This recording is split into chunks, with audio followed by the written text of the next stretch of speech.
It's nice to see Yeah. everybody in wide variety of backgrounds, which is great. Um, let's get some stuff out of my way there. So I'm starting with the end. Hopefully you can see some landscape on the left and right here, and somewhat finished product photo here of where we ended up with the house.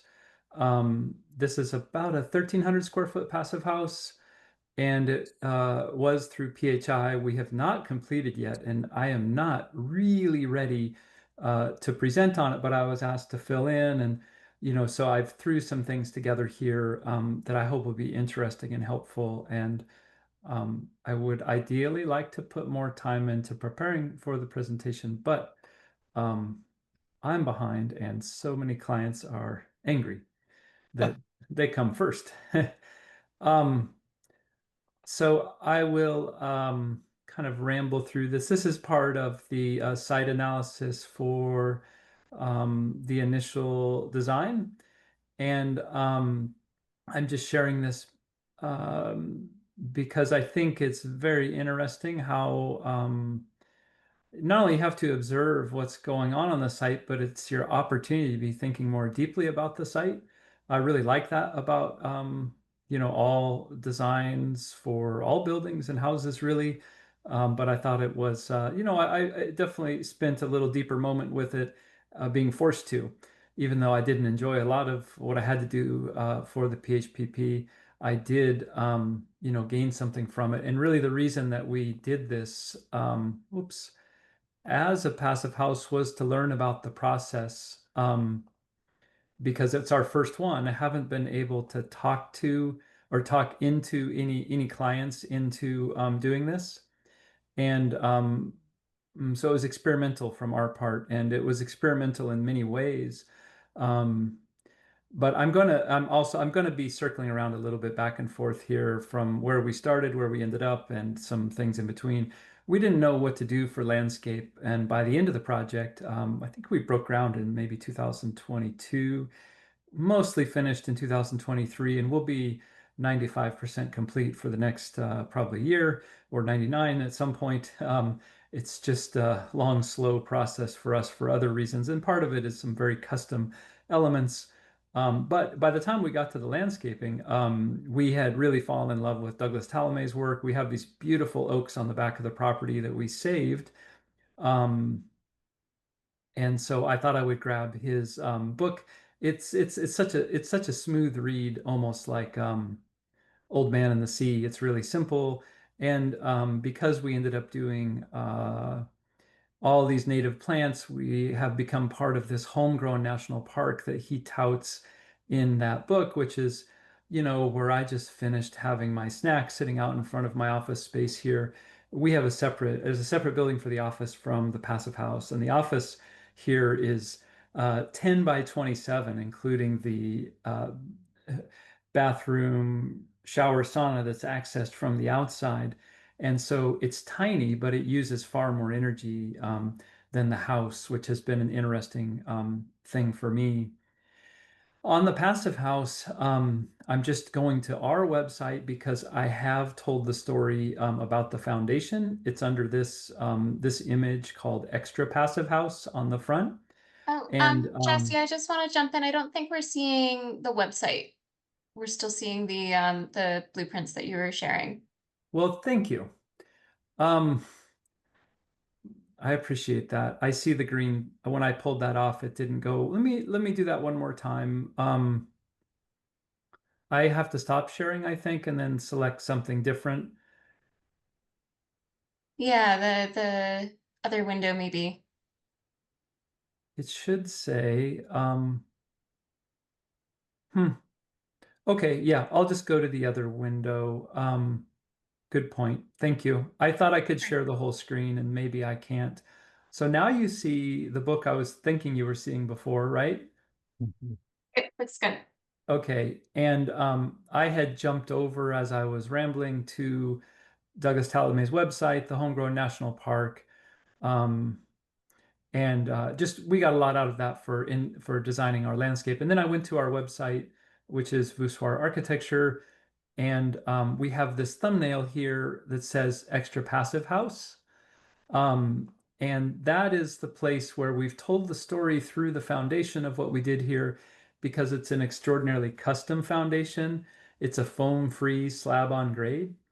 And I'm not going to go into all those details here because that is its own deep dive. And I gave a presentation on it at the 2023 Passive House Northwest conference, but I'm pointing you there in case you have more interest in that, and also because it has a few images like the aerial here of the forest that was where this house was before we built it. Right in front of this red pickup truck is where we built. And so we logged all those trees and turned them into products to be used in this project. And I'll just do a really, really quick run through these items for context. Um, South is up in this image, so where the sun porch and the way that we're oriented to the site is to push ourselves as far north to take as much advantage of the south light. And we have these great deciduous grove of oaks which run through our neighbors' yards and ours, and we just love them. The foundation was insulated with that is pumice and bags of perlite, both of which are from around 100 miles or so from within the site here in Oregon, just because of all the volcanic activities over the eons. I'm holding some pumice that left there, some of the trees that have been cut up into 5/4 slabs that later become siding mostly. At that time, we didn't know what they would be. Um, and there's the going through the whole foundation, the dig, the way the pumice was used, the way eventually we get here to creating perlite crete, which is a 1:8 cement perlite mixture. Um, and now there's actually Wilsonville Concrete up near Portland will batch this, so you don't have to go through this extraordinarily laborious process.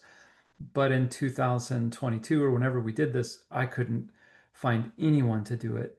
It's quite a wonderful product. We did some structural testing on it, 130 psi, so it was able to use it as a bearing component at our for our slab. Um, and it's just was really complicated in terms of how to do a foam-free slab on grade, but it was fun and it's very natural. And my wife agreed with me that we should try it. I would hate to calculate what it actually cost because it was not, it was painful. But it was, we feel good about it. We like the materials. So there's something to be said for it in that way. And I'll just jump into the slideshow here of these are just some somewhat finished images. And so part of what I decided to, oh, I didn't realize I was going to do that. Um, okay, good. Um, so we titled this The Joy, Value, and Aesthetic Advantages of Passive House Habitation, just because the way that we approach this project is in terms of discovering what it takes to design a passive house, what we're forced to do. And there were lots of things we were forced to do that never having designed one, we had no idea and what the process was like. Um, but also we're very interested in having this great, aesthetic connection with nature on this site and in the materials that are used. And so like these timbers on that make this, there's a three-sided surround with a skylight above that brings light into the middle of the house. And those are just sawn, rough sawn actually from the timbers that were on site. And so, we feel a pretty deep connection to the site just encountering these. They're like number 3 grade, they're nothing fancy, but they're way oversized, like rough sawn 8x8s for the kinds of loads they're carrying. They had some cracks in them, which this photo doesn't do justice, where we actually had to do some kind of fancy air sealing during the blower door test with this like hot wax thing. That's a really cool woodworking tool, but was one more challenge of using timber in this way. Um, and these are a bit mixed up, the photos. But this is before the exterior, before the exterior plaster was put on. Just the base coat's on. That's a perlite crete skirting. And it's just a really typical continuous insulation assembly. It's just that to get to the the Passive House standard, it's 5 inches of mineral wool on the outside, and it's quite straightforward to put together. Um, there's always tricks with those, but it was, it's not ultra custom. It's something we all do from time to time with CI assemblies now. The thing that is extra custom on this is those are the tree slabs that's dug fir from this site that was slabbed and charred for the siding. Um, and so we have a little bit of extra contact with it. This is this is an image in the kitchen where my wife does some of her drafting, and we have a lot of just connection. There's you can't tell here because of what's in the background, but this is looking out towards the garden, and so we just feel a little extra connected because of the views and the way I think the way that the daylight works in a passive house because it's so intentional. I know this is a winter photo just because of the sun angle. I mean, it's like December 15th or something, and because otherwise that's a fully shaded window in the middle of the summer. So it's one of the aspects that I think that Passive House makes houses actually more livable potentially and just more uplifting. Because of that extra attention to what the sun is doing at the right times of year and how, especially in the Pacific Northwest, how wonderful it is to have it when you really, really want it in the winter. We did, as I think it's worth noting, you can see off in the distance the walls. You can sort of see that's a concrete curb that the wall is flush with. All the walls are MDO plywood. There's no drywall in the house, so there's these exposed joints here, and the ceilings are another type of plywood over a continuous insulation. So we used a lot of plywood, no drywall, but we tend to and it's solid stain on the plywood. We tend to really like materials that we can enjoy. Just when you encounter them, I'm really glad we built a small house. It seems that most of our clients' houses, we end up with, I don't know, 40 windows or something in that range, or at least 30 something. And we have 12, and they're hideously expensive, but we love them. And, only half of them, I think, are operable. This is one of them. And I think this is before the exterior plaster again, but you get a sense of the siding. And, not only do we like the variation in the siding a little bit of different people charring it going on there, different trees, but also just the depth of the enclosure and how rejuvenating it feels to be inside of something that is so well insulated. We have to tell each other what the weather's doing outside because even when it's horribly cold or hot, you have no idea inside.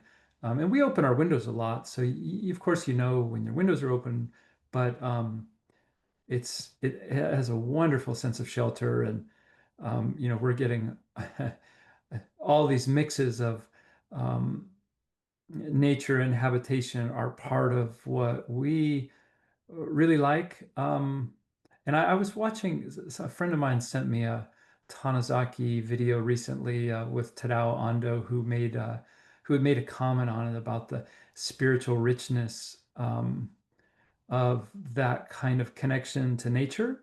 And that's something that, and it was just a discussion of In Praise of Shadows, but one that NHK, the Japanese, like PBS had put on. And I thought it was a really nice, really thoughtful bunch of comments by him, but I just latched onto that phrase, spiritual richness, because it's something, we're always trying to accomplish. I think nature's a great way to do it inside and outside. But also I think it really goes hand in hand with Passive House if done well. And it's just my lack of knowledge of Passive House. Even, I was a builder for a long time and a designer for a long time and a design builder and all sorts of things before I ever was an architect. And so I just never did a Passive House. I never got to learn about them.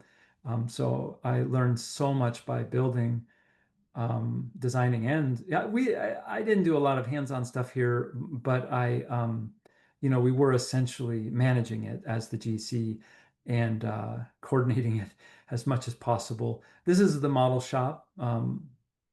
It is a just a small space that's has the same passive house envelope as the house. We got our windows from Finster, which you can kind of see in the left there.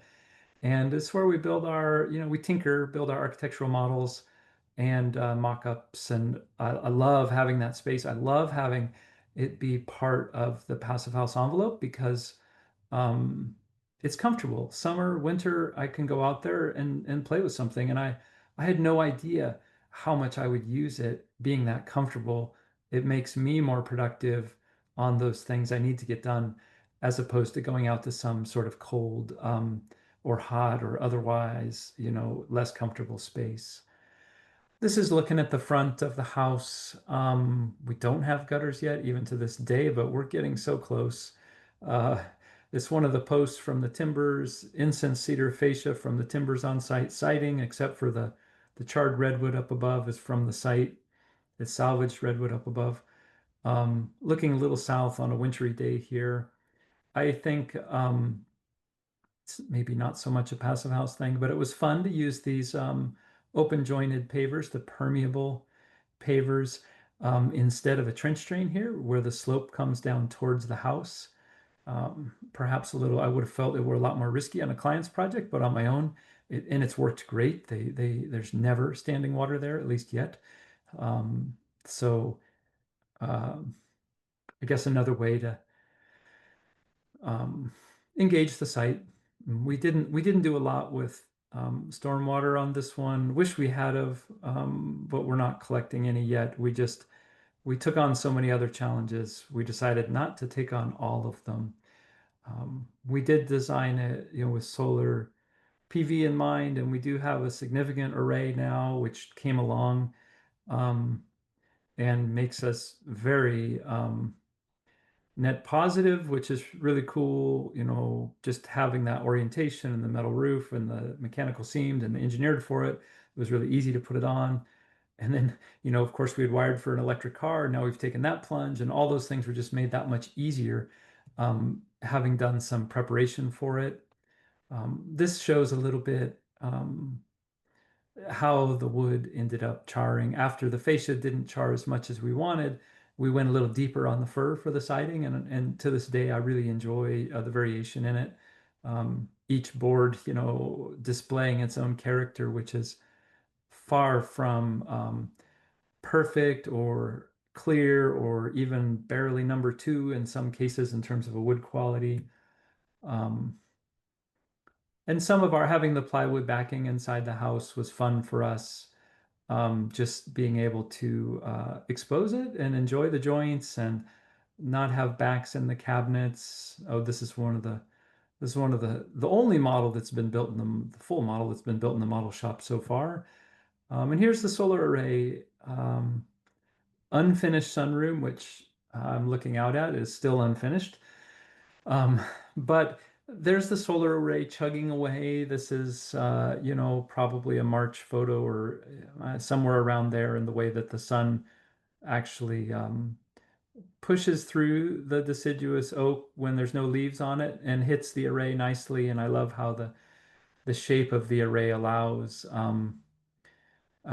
essentially the shade pattern follows this step here. So as the day goes on, by a certain time of day, it's fully in sun. And I think one of the surprises for me with the glass roof too that I've enjoyed so much, you can't see it in this photo so much, but the seeing the reflection of nature in terms of the trees and the sky from where my office is, where the vantage point is here, has been really nice. Um, this is probably again just more kind of materiality, but I know why. I included this because of the drying rack over the dishwasher. We love these little drying racks, and we actually kind of love the dishwashers, but I like to put the dishwasher down below and just put a passive drying rack up above. We've got the drawer dishwasher, but most of the time we just put everything, or we get a lot of stuff off the counters by using the um, ventilated drawer to passively dry everything. So, and here's, getting a little a little closer. We have leaves now, so it's probably sometime over the course of the summer. We have a space that's also unfinished here in a number of ways, but I share it in my office in the background there. Um, I share it because it is a passive space, a screen porch in the summer and a sun porch in the winter, and it'll increase the thermal performance of the house with where it's sited both seasons, but it wasn't considered in the PHPP because that would have been more complicated yet. And I just want to mention that the house overperforms or at least meets all of its performance expectations so easily. I'm certain we haven't turned on, we don't have air conditioning. We have one Sandin, chemical refrigerator, just CO2 hot water heater with one outdoor unit that is domestic hot water and space heating. And we check in with each other before turning the heat on in the winter because it's just divinely comfortable. I'm pretty sure it was like March 15th when we last turned the heat on. And from there, it pretty well sails. And it's usually 2 to 3 hours. And that's not, it's radiant slab. So um, we'll feel the heat for a day or so, usually under the foot, like the few extra degrees. Um, and so we're really, really happy with how efficient it is, and a little bit shocked that we feel extraordinarily comfortable when the thermostat says 64 or 65, because we've lived in so many leaky old places, all these historic charmers that are either uninsulated or, you get a weather report through the cracks in the windows or simply through your skin with the humidity inside. This is looking out to the garden from the kitchen. And, for us, it's where we pull a drawer out and throw an extra shelf on it. And that's where we have lunch every day, just because the house ended up sited down in the landscape a little bit there's enough slope on this site. And there's a little walkway in front of that concrete wall between the house and the garden there, but it gives us a great view of the garden. And so, many, many things that just bring us a lot of joy, synergies with Passive House, that I think the house ended up better for how we like to live with that connection to nature and the extraordinary peacefulness of it being a passive house. Um, we have no disappointments about going passive house or about any of these kinds of outcomes. Um, This is looking off into the living room from the kitchen, and there's a light well in the back where the skylight is here and the posts. This is my evening workstation and our couch, dining, sort of this one big room, which actually it looks very light in that photo because it's so bright outside. It's not the brightest room, but I guess to tie back to Tanizaki, we um, we don't really want every room to be the brightest all the time. We also want to be able to enjoy the light where we want it and when we want it in an intentional way, um, not necessarily have everything be overly lit. This is, I just took this today because I realized, this is partially finished like everything, but it's unusual in that those are redwood shower walls and the door is not finished yet. It'll also be redwood. It's salvaged from fascia. So it's extraordinarily old growth, certainly California redwood. It's hard to tell here because the photo is just an iPhone photo, but the grain is so tight that you can hardly count the rings, and uh, it brings us a lot of joy, bathing next to it, having that contact with wood. And there's a wood bathtub someday that we'll put in an ofuro, um, either from Roberts down in the Bay Area or from Japan. They're both about the same price, but the plumbing inspector said you can't put a wooden tub in. And so that was fine because we couldn't really afford a wooden tub anyway due to the budgets and all the amount of money we ended up spending being way more than what we anticipated for other reasons, probably just because of our, wanting things that weren't drywall and this like wood plywood on the ceilings and all sorts of things.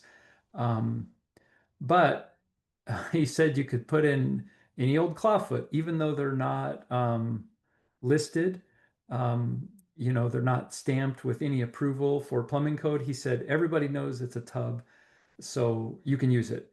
So at someday we'll get to swap that out.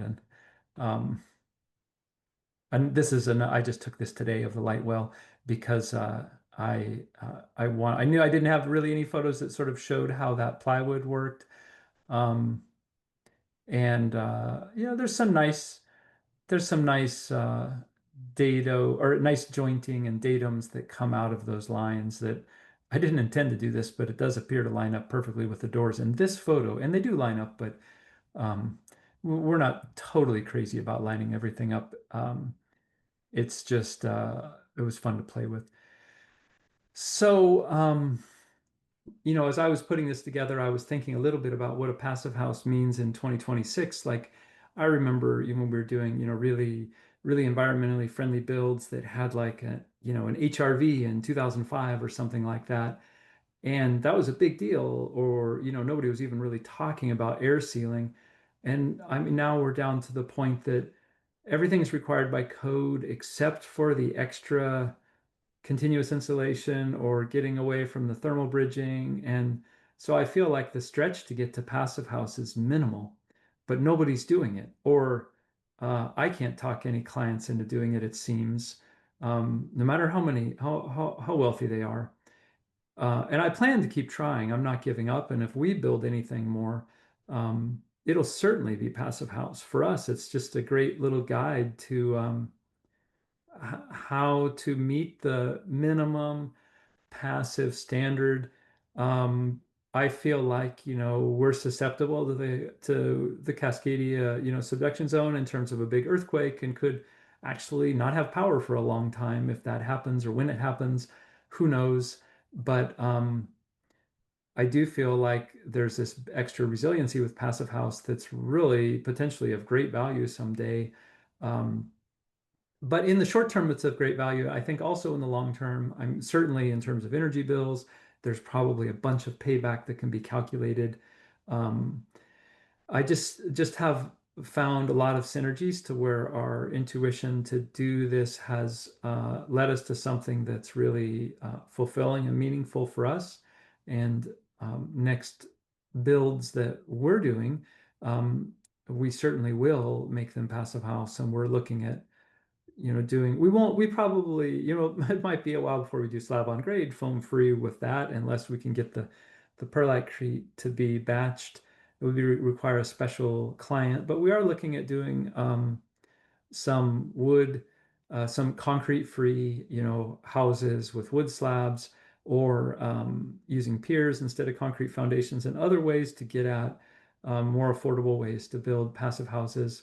um, so, our wheels are turning and we're thinking about how to do this for so many different reasons and so many, really for an array of clients. And um, we're not being asked to do it for an array of clients. We wish. We're more just playing with it, just like we play with, mass timber nowadays. It's not that hard to get. It gives us some great options, and it can create potentially more uplifting space by working with it, certainly more resilient, potentially more environmentally friendly, hopefully. Um, and I think for us, lasting a long time is also, having good longevity. And we've been involved with a lot of projects that were intended to, built with really durable materials intended to last a very long time. And that's always been special to us also. Um, I think I'm going to open it up to questions from here because I rambled probably enough, and I may have made some confusing comments along the way or other things. Hopefully, something is of interest that I can help clarify. So let me know what you all think or how you would like to spend the last whatever minutes we have here to discuss passive house things.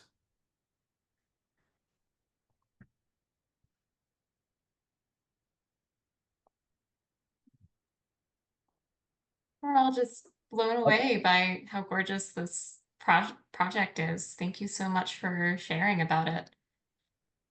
Yeah, I'm glad to. We we enjoy it. It's been fun, a fun experiment. And maybe that was part of my point is I don't know what we all think a passive house looks like, but it's a little bit different than this, I think. What my even my conception, of a passive house, and some of the things we've designed for clients that I feel look more like a passive house than this.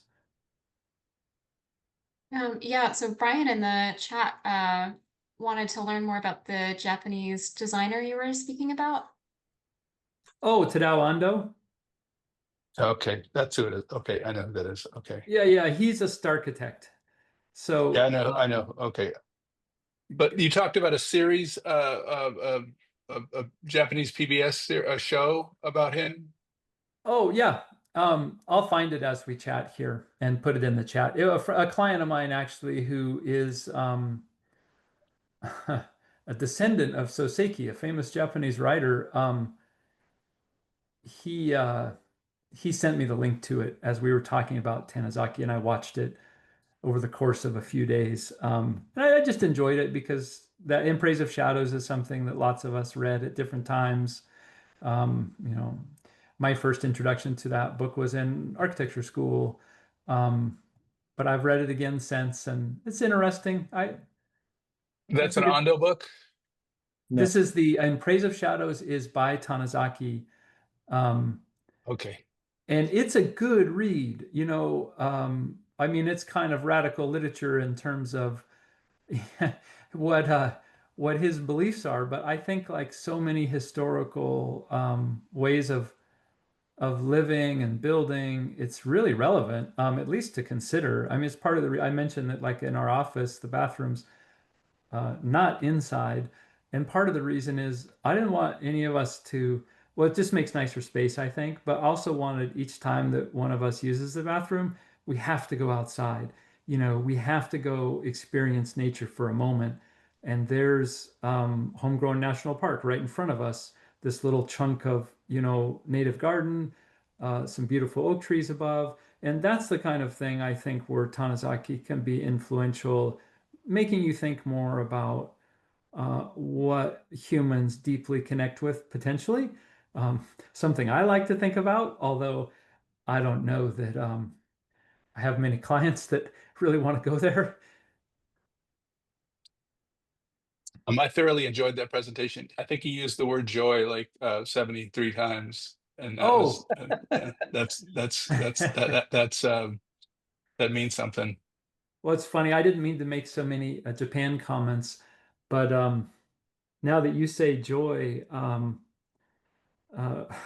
who is the what? There's a quote by the woman who does all that great cleaning. Oh, she would Does it say, spark joy? what is it? Does it Spark spark joy? joy. Yeah, yeah, Is that Marie one? exactly. Marie So Ando. Yeah. Yeah. you have to do what brings you joy or something. I've said that something about that. I've mentioned clients have asked many times, we're debating, some expensive thing. And it's like, well, I mean, if it really brings you joy, it's like it's potentially worth that extra value. Well, I think this is a beautiful, beautiful project, Jesse. I really appreciate your presenting it. Um, I'm sure there are tons of questions that I could ask. I mean, one of them, I guess, would be, we have to ask in every project, what's your wall assembly? Oh yeah.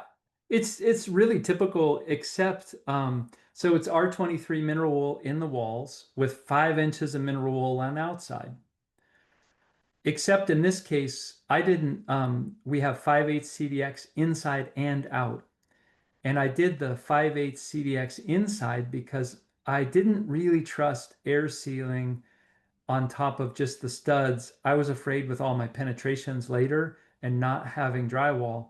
So we used Adhero peel and stick by Proclima um, on the interior, just like you put it on and on the exterior. So we have a air barrier inside and out. Inside of the exterior sheathing? Inside of the interior sheathing. So we put 5/8 CDX on each side of the 2x6 walls. I gotcha. And are the walls, the cavities insulated as well? Yeah, they're insulated with R23 mineral wool. Oh, And then we have 5 inches of CI on the outside. right. And so that's our, our 40 something or whatever it was. And I'm glad to share any of those details as far as like our slab assembly or wall assembly. Um, I really like the canted uh, parging around the oh, yeah. below the walls. I think that's beautiful. It's funny. That was also, or it's funny to me. Whoops, I was trying to get back to just so everybody can follow along. So part of what's going on there is that's sloped out to get to the right thickness where it wraps around the foundation. And my concrete curbs inside that are 5 inches tall, those are driving the height of that up. And so an enormous amount of perlite was used to get it's like 13 inches at that 5 inch, something.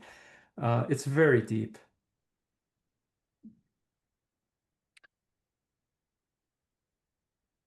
I think we have a question from Damien, who's raising his hand. Yes. Thanks, Kim. Sure. Hi. Hi. Beautiful house. Thank you. Nice. My niece just graduated from Eugene. All right. And so we got to go visit earlier That's this year. great. Beautiful part of the world. I introduced myself earlier. I'm not an architect or Yep. builder, just interested in this stuff.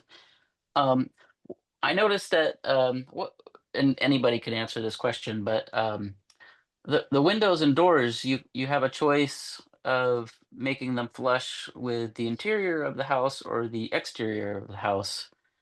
Is that or was it primarily an aesthetic choice, or is that a functional durability choice, It was implementation performance choice? also in this case. Huh. We're actually pretty near the middle um, of the thermal envelope where they appear to be recessed about 6 inches from the exterior and about 4 inches from the interior just because of their thickness. And so that allows them to perform the best because they're not pushed too far out or too far in to have more thermal bridging. And Okay, anybody thanks. else, please chime in to make that make more sense.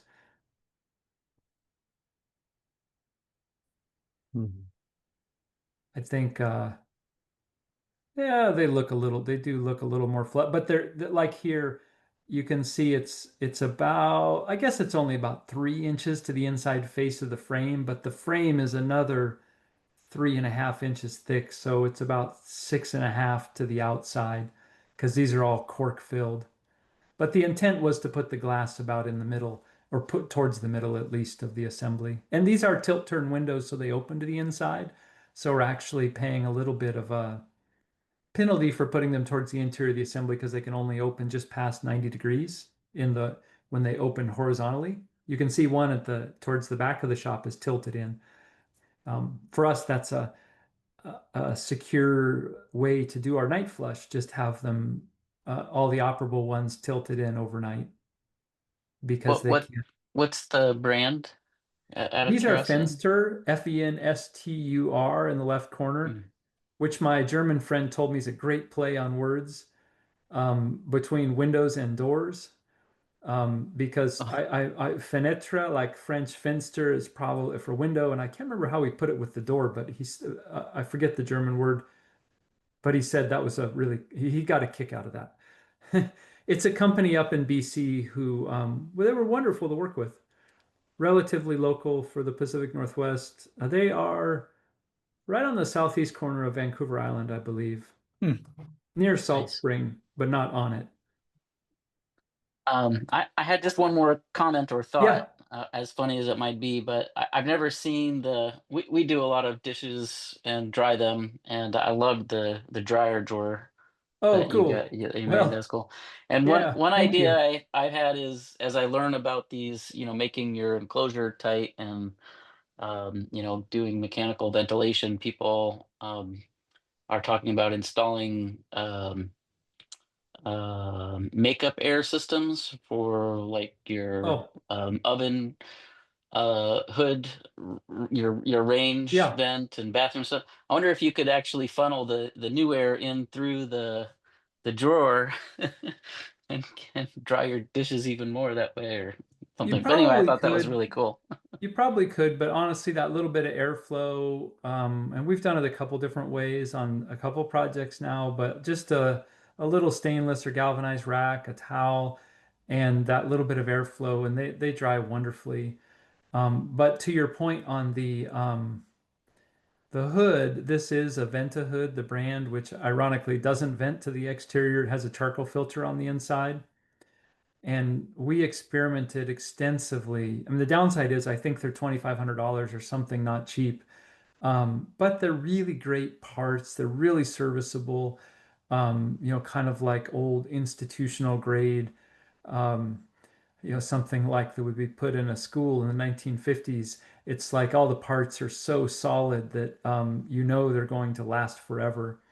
And so it's a good brand of hood. And the charcoal filter works well. And we just let the HRV do all of the ventilation for the house. The only place I'm not 100% happy with the HRV's performance is in the shower, in the bathroom. It just seems that even on the boost mode, next time I would put a bigger duct in there. I think we have like we're 5-inch ducts in most places, a couple sevens. I think I would go see if we could do like two in the shower bathroom. It's really during the shower and the atomizing of the water in the vapor um, that it's just you can't clear the steam as quickly as you'd like. It's not like a problem, but I'd like it to perform better. There's a little boost switch in the bathroom. You kick it up and it makes a little difference, but it only gets maybe 30% of the way there, even with the window partially open. Yes, sorry.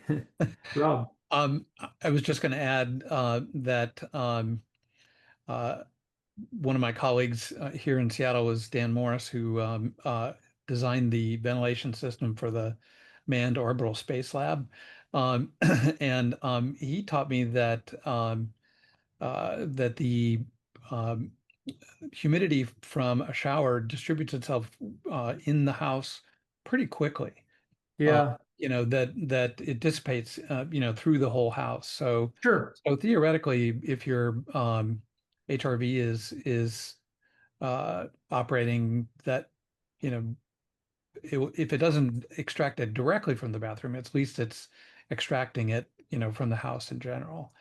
Uh, It's true. It does seem to balance out in 20 or 30 minutes. It's just not, it's kind of like when you stay in a hotel where the bathroom fan doesn't work. It's like, it seems like that should clear up in, like 5 minutes or halfway during the shower and 5 or 10 minutes after. But I Yeah. appreciate your point. I have noticed that phenomenon in a number of places, especially places with wood that's exposed because there's more humidity absorbed by all the finishes.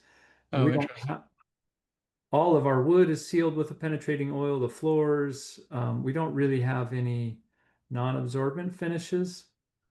For a while, we lived in Eastern Oregon for a project, and it was all unfinished wood, the cabins we were living in. And I remember it didn't matter how long of a shower you took there, the wood paneling on the ceiling just absorbed, and the walls just absorbed all moisture. And being in an extraordinarily dry climate, also, it Hmm, sucked up enormous amounts of moisture immediately. interesting. I had another question. So, there's a lot of southern exposure for the house, and I noticed a interesting looking roller shade on one of the windows. Oh yeah, this is our east-facing window. Oh, okay. And so this is the one window that doesn't have good shading in the afternoon in the summer. Gotcha. Pretty And much the only non-shaded. All the other ones, the overhang's a little deeper on the south. It doesn't look like I have a great photo of that here. Oh, this is probably a wintertime photo, but the sun angle here, it's in the realm of 2 feet. And the sun angle is such, and the window glazing is such that I think for most of the summer, either none or an inch or two of the glass is all that's exposed during the course. I think none actually. Um, so it's been a pretty easy one to control. There is supposed to be a shading device here, and we have each year done something slightly different, but not the permanent one in between the rafters. We're doing like a Roman shade. Um, it's just not done. So we did some bamboo things this summer, and that worked fine because it's pretty much you want it shaded all summer. And then about now or next month, we start thinking, let's let's get all the sun we can in there. We have a question in the chat from Jessica, and then we'll get to Greg. Jessica wanted to know, besides the insulated envelope, were there any other earthquake-specific measures that were part of the design build to make the structure more shake resistant? Oh yeah, that's interesting. I have a really extraordinary structural engineer friend who engineered this, and most talented and experienced engineer I've ever worked with. I mean, he was able to engineer with perlitecrete, for example, and he's done many, extraordinarily custom projects for us with Elan. And I asked him, during the engineering process, I said, like, well, I want this to be like really, earthquake proof. How are we going to isolate this? What are we going to do? And he said, you don't need to do anything. I mean, it's a wood house that's engineered to modern codes. It's not going anywhere. It's held down. Um, he just, even though he's very picky, he had no advice on how to improve its performance because he didn't feel like it made any sense, even in the Cascadia zone for a single level wood frame like this. And I don't know if that was tempered at all by the fact that he knew that we're adding sheathing to the inside. So we basically have double shear walls. We actually were adding sheathing to the underside of the floor joists or ceiling joists because, which are also the collar ties essentially in this case, because we needed to suspend our ceiling from something. And so we have extra shear on all walls, ceilings. Um, so it may have been partly that he knew it was just so overkill in that regard already. But I was a little surprised that there was nothing um, that he would have advised differently. Is it bolted, I assume, to the foundation?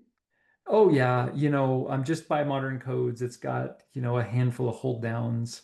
Um, And it doesn't have any enormous amount of penetrations either in terms of windows openings. So I'd have to look back at the plans, but there's all of the extra walls I think are shear walls, and then one of them inside, the long one inside, is a shear wall also.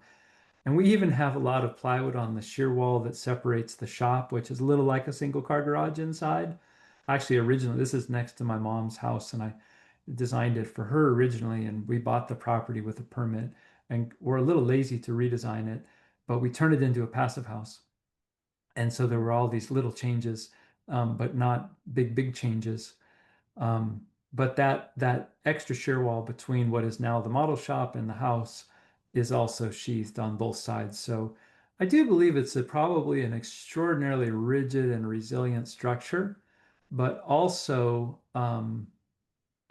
I'm curious because it's on a pumicecrete bed.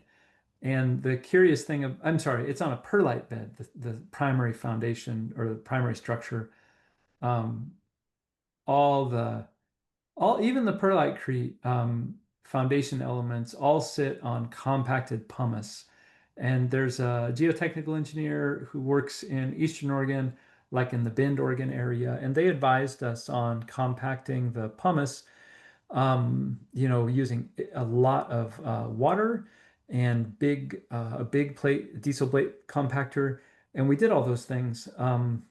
But it's interesting that you can loosen the pumice back up by digging into it, like you could take a shovel and dig right in. So I'd be curious after, say, an extraordinary earthquake, if the house ends up, faring even better because it has this forgiving kind of foundation. I've been proven wrong about so many things. I hate to say that with much confidence. I'd like to see, somebody in a structural engineering lab experiment with that. If that ability to loosen up actually reduces the forces that are transferred to the house when the earth is shaking like crazy.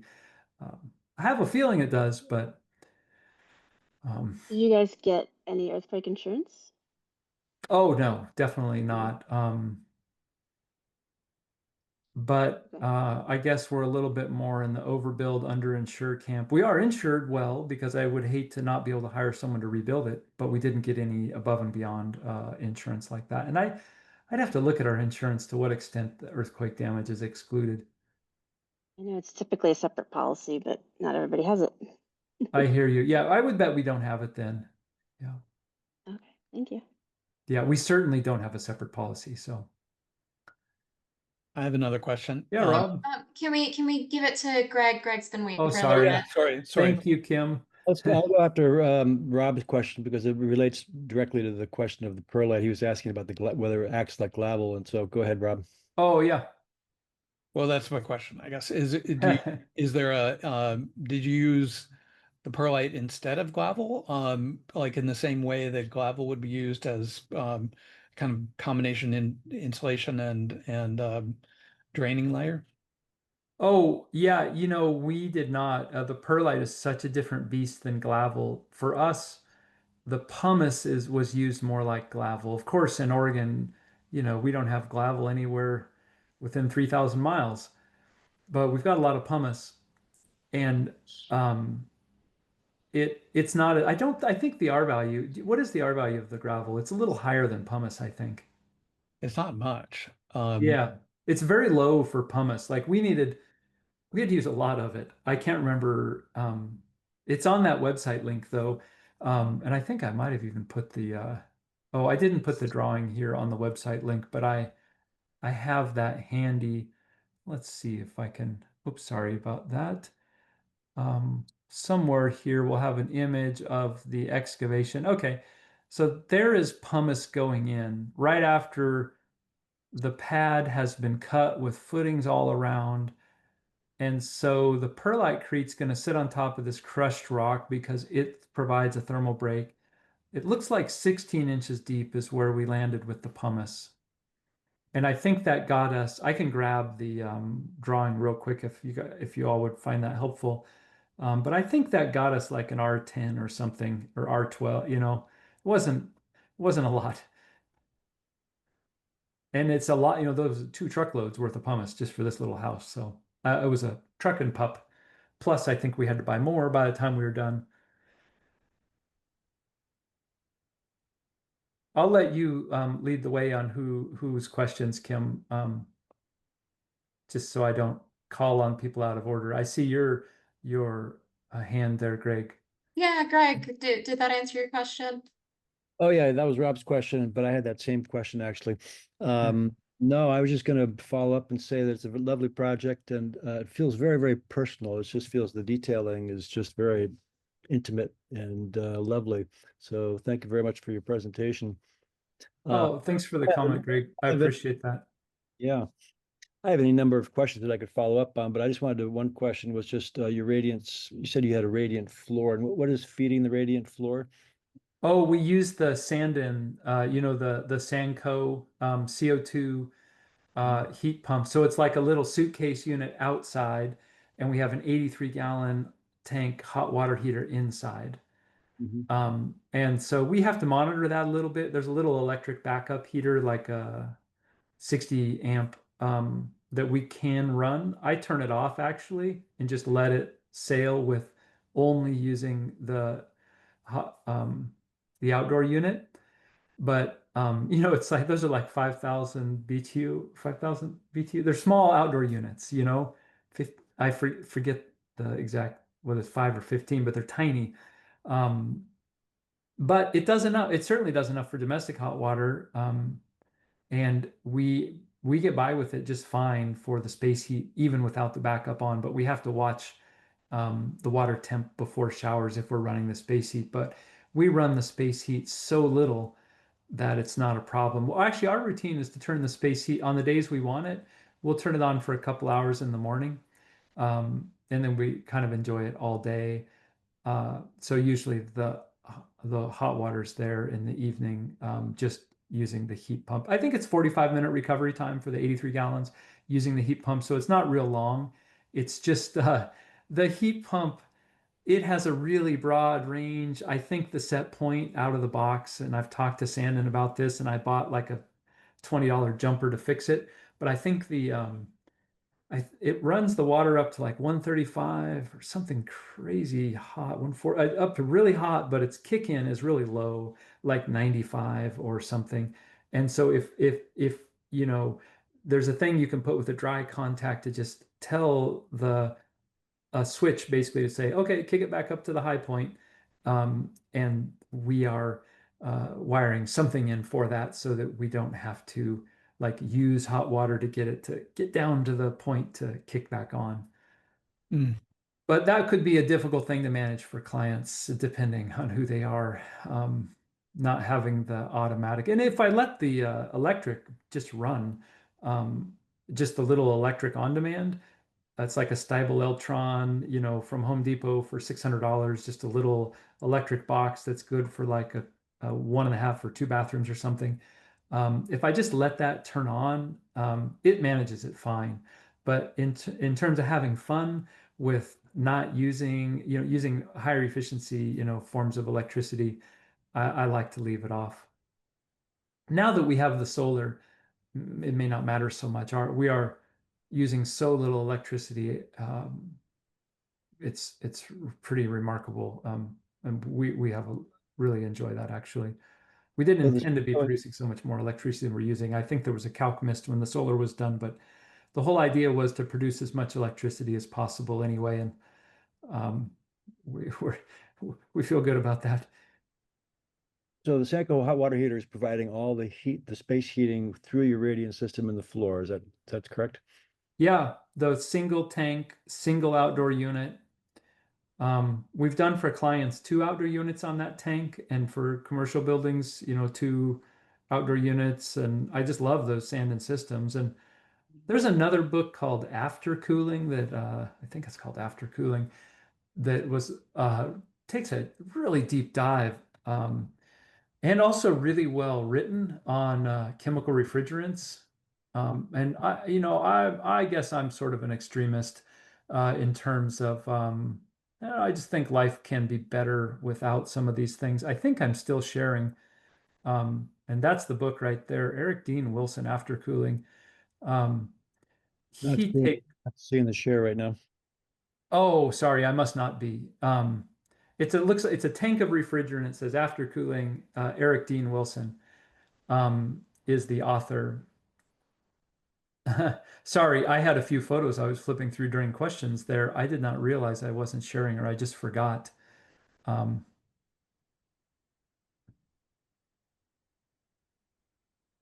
hmm. Is everybody not seeing my screen now? We're seeing your website. Yeah, we can see Oh, that window of your website. I'm sorry. Okay, so you've been seeing those photos. Let me see if I pull this into there. Now you can see After Cooling. Yeah. Yep, thank you. Sorry, I just technically challenged with that pulling things into the screen. So that's the book that I thought it's really long, but really in depth, and I thought it had a good. It was I think the author read it, so it was a nice audiobook. But it just made me even more committed to doing chemical-free refrigerants, and so the other passive houses that we're looking at now, we're not having mini splits in them if we can avoid it. Um, like there's a ground loop, a brine loop that somebody through 475 that they're talking about now. And I forget that, it's coupled with the HRV. And because the units we're looking at doing are really small, it provides all the cooling load, at least in Eugene.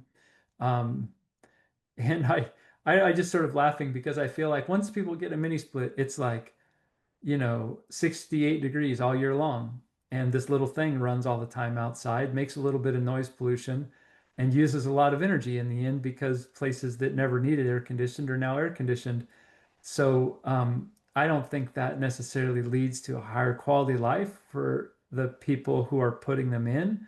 I get that they're really efficient, but I feel like we need to manage their use also. So um, that's part of my drive for um, passive house building is to keep considering fully passive systems and then using the mechanical cooling, as needed from there. Um, Were you not able, as, were you able to fill out the PHPP and use that kind of passive cooling method? In other words, it seems like the yeah, PHPP wants more definitive answers to things, whereas passive cooling, natural cooling, is sometimes more kind of flexible, where you deal with a little more yeah, temperatures. But you were able to fill out the PHPP and meet that, yeah.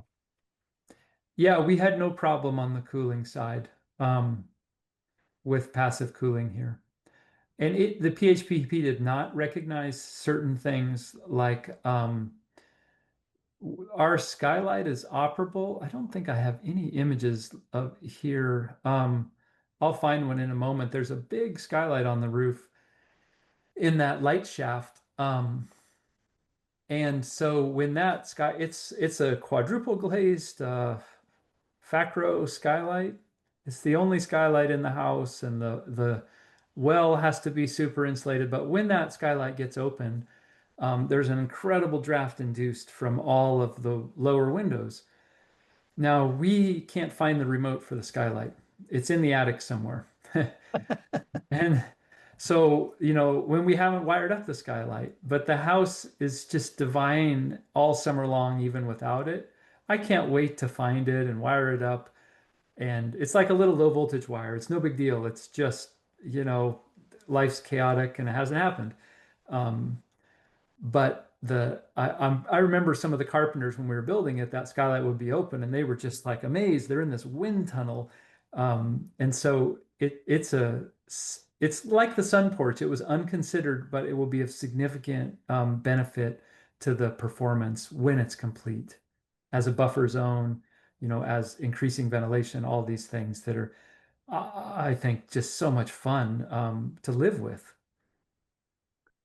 Nice. Well, I think we should have you back, Jesse, to talk about your mechanical system or your Okay. passive cooling. I think that would be a great meeting topic. I We're sort of at the end of our allotted time. Anybody else have any last minute questions for Jesse before we wrap up? I have one quick question, Jesse. Was there a Yes. reason you didn't vent the range hood to the outdoors? Is Oh, that yeah, that was not in the PHPP, that was not going to be easy. I just remember it wasn't good in terms of the outcomes for energy. And so we were looking actually at ways to do some kind of mechanical thing where you could, like those old, like in the 20s houses where you had a flap that opened and then you closed it, yep, something like that that actually sealed because you can't seal the duct during the air test. Um, and so we couldn't come up with anything, all these like, really skilled HVAC people and mechanical engineers and all the people we've worked with over the years, nobody basically had any idea how we could accomplish like the passive house um, hood vent to the exterior. And so we fell, and there may have been things that you all know about that I haven't found out yet there, but we just fell back towards that one that doesn't vent to the inside. And we actually, I guess one more tidbit I could share is, luckily our plumbing inspector let us not put any vents to the exterior in, um, any vent to roof, plumbing vents. And so, luckily, the office space here, which was built at the same time, and it has a bathroom and plumbing fixtures, we put a vent there, which is the end of the run. And so everything in the house was allowed to be on auto vents. And so and it maybe that's a part of the reason why it performs so well also. But um, I feel like the performance of the house is beyond what Passive House could possibly expect or require. And I don't know if that's because we sealed it a little too well, or there's these unexpected benefits of these extra layers of plywood, or what there is. But it just performs really, really well. So And if we had to do it again, I don't think we would bother with the radiant floor. It's a tough call. I think we might have just put in a couple little radiators in a couple places where we might enjoy that heat when we want to read a book in the winter or something, or have a moment of enjoying it in a very specific place. That probably next time. The radiant floor is not so expensive to put in when you're doing it yourself, as far as, having some buddies buy the tubing and getting it in the slab.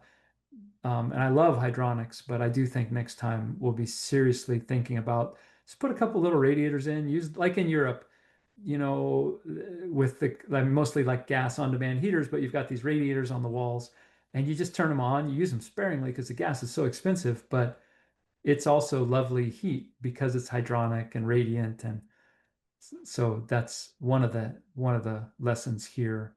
We haven't done a building with radiant slabs that was used so little as here, since we hardly need it.